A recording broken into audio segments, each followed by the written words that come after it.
Plastic pollution is a very ubiquitous kind of waste we see polluting our waterways.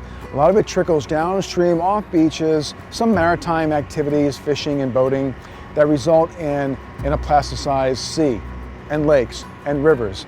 So I think we value our water. We value our relationship to water, from drinking it to swimming in it. Keeping it free of plastics is going to enhance our quality of life. I live on Lake Erie, and it's really tragic to me to see our beaches just littered in this plastic trash. It's even more so a travesty to see the wildlife, like the Lake Erie perch, be decimated because of the trash. They mistake a lot of times the plastic pieces for food, and it's fatal to fish and birds and other wildlife here on our lake.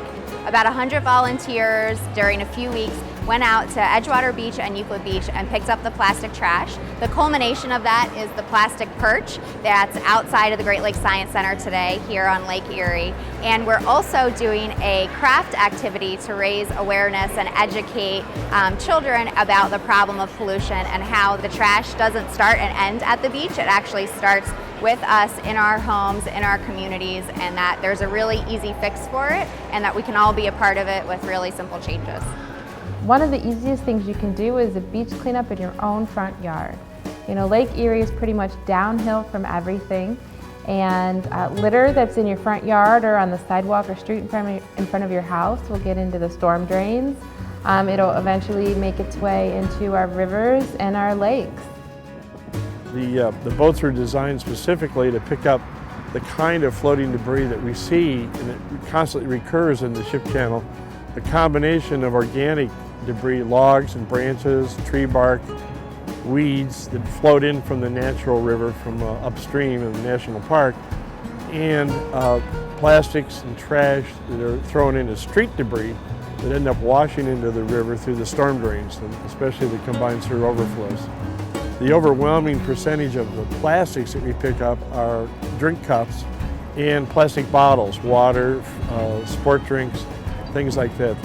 So one really exciting thing we're asking people to do during the Year of Clean Water is ditch bottled water. And so we have a water bottle pledge that businesses and organizations can make to commit to reducing or eliminating the use of bottled water at meetings and events. University hospitals took the opportunity to continue to promote tap water as a healthful alternative beverage to sugary beverages, and joined other organizations in pledging to reduce disposable water bottle usage, both in meetings and in catering. So we're not anti-plastic, just anti-bad designs, designs that are the biggest polluters. So we'd like to see plastics regarded as, a useful material, but dangerous in the environment. And with that understanding, we can design much better products upstream so we don't find them downstream.